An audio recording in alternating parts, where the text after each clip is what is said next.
ఓం శ్రీ అరుణాచలేశ్వరాయ నమః. నాయనార్లు గొప్ప శివభక్తులు. భగవంతుని చేరడానికి కావలసింది నిష్కల్మషమైన భక్తే కానీ ఇంకేమీ అవసరం లేదని వీరి కథలు నిరూపిస్తాయి. ఈరోజు ఎరిపాత నాయనార్ గురించి తెలుసుకుందామా? చోళరాజ్యంలో ప్రధాన పట్టణమైన కరువూరులో ఎరిపాత నాయనార్ జన్మించారు.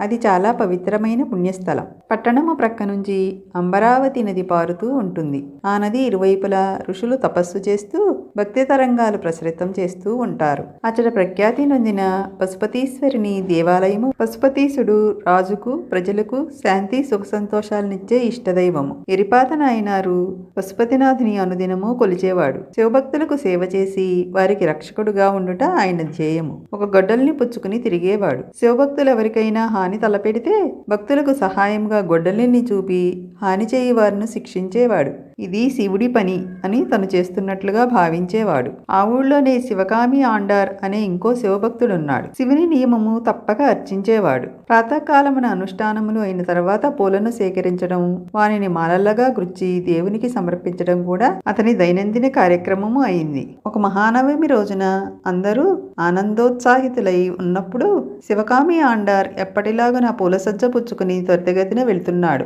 ఆ క్షణంలోనే మావటీండ్రు రాజుగారి ఏనుగును నదిలో స్నానము చేయించి ఏనుగుతో తిరిగి వస్తున్నారు. దాని మీద ఇద్దరు మావటీండ్రు ఉన్నారు. ముగ్గురు దానికి సహాయ రక్షకులుగా ఉన్నారు. ఎందుకనో దానికి మదమెక్కి మనుషులను తరుముటం మొదలుపెట్టింది. వాళ్ళంతా అటు ఇటు పరిగెడం మొదలుపెట్టారు. ఆ ఏనుగు శివకామి ఆండార్ దశకు పరిగెత్తి శివకామి ఆండార్ను పుచ్చుకుని పూలబుట్ట అతని నుంచి లాక్కుని నేల మీద విసిరేసి వెళ్లిపోయింది. పూలన్నీ విరజిమ్మపడ్డాయి. శివకామి ఆండార్కు మతి తప్పింది. దేవుని అర్చనకై తాను సేకరించిన పూలన్నీ నేలపాలయ్యాయి. ఏనుగును తరిమాడు. తరుముతూ వయసు మళ్ళినవాడు కాన అలసి నేల మీద పడ్డాడు. బిగ్గరగా ఏడ్చాడు. శివా శివా అని బాధతో అరిచాడు. ఎరిపాత నాయన రాబాటన పోతున్నాడు. శివకామి ఆండార్ దీనమైన ఆక్రందన వినిపించింది. ఎరిపాతార్ ఏనుగెక్కడా అని ప్రశ్నించాడు. శివకామి ఆండార్ చూపిన దిశకు పరిగెత్తి వీరభద్రావతారము దాల్చి ఏనుగు మీద తన గొడ్డల్ని విసిరి ఏనుగును చంపేశాడు. మావటి వాళ్లు అతని మీదకు దండెత్తగా వాళ్లని కూడా అంతమొందించాడు. ఏనుగు చంపబడిందన్న వార్త రాజుగారి చెవిన పడింది. ఆయన వెంటనే సైనికులతో గుర్రం మీద వచ్చాడు. ఏనుగును ఎవరు చంపారో తెలియలేదు.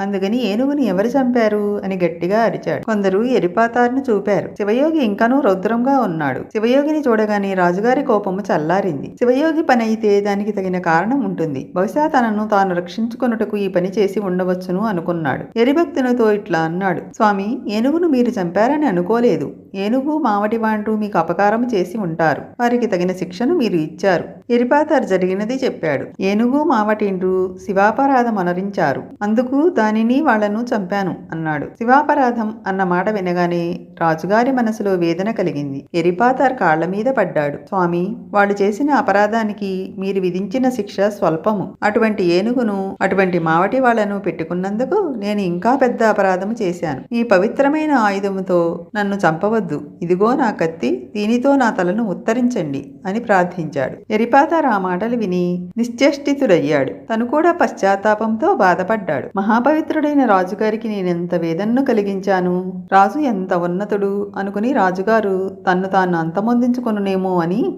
రాజు వద్ద నుండి కత్తిని లాక్కున్నాడు. రాజుగారి దుస్థితికి ఎరిపాతార్ తానే కారణమని ఎంచి తనకు తానే శిక్ష విధించుకుని తన కంఠమును ఉత్తరించుకోబోయాడు. రాజుగారు తన మూలాన్ని ఇంకో ఘాతుకము జరగబోతోందని ఎరిపాతార్ చేయిని కత్తిని గట్టిగా పట్టుకుని కంఠం ఉత్తరించుకోకుండా ఆపాడు. పరమశివుని లీల పూర్తయింది. అశరీర వాక్కు వినిపించింది. మహానుభావులారా, ఇదంతా పశుపతీశ్వరుని లీల. ప్రపంచానికి ఈ భక్తుల మహాభక్తి తత్పరత తెలియజేయాలని ఇది జరిగింది. తక్షణమే ఏనుగు మావటి వాళ్ళు పునర్జీవితులయ్యారు. శివకామి ఆండార్ పూలసజ్జ పూలతో నిండిపోయింది. అందరూ ఆశ్చర్యచకితులై పశుపతీశ్వరుని మీద ఆయన విశేషాన్ని కీర్తిస్తూ ఆనందంతో భక్తి నిరతితో పాడారు. ఎరిపాతార్ ఖడ్గమును రాజుగారి పాదముల ముందు పెట్టి సాష్టాంగపడ్డాడు. రాజుగారు కూడా ఎరిపాతార్ కాళ్లకు మ్రొక్కాడు. ఇద్దరూ ఆనందంతో ఒకరినొకరు పరిష్వంగనం చేసుకున్నారు. ఎరిపాతార్ రాజుగారిని ఏనుగునెక్కించి సాగనంపాడు. తన స్థానానికి తాను వెళ్ళాడు. శివకామి ఆండార్ పూలసజ్జతో ఆలయంలోకి వెళ్ళాడు. ఎరిపాతార్ శివభక్తులను సేవిస్తూ అంత్యమున శివ సాయుధ్యం అందినాడు. ఓం శ్రీ అరుణాచలేశ్వరాయ నమః.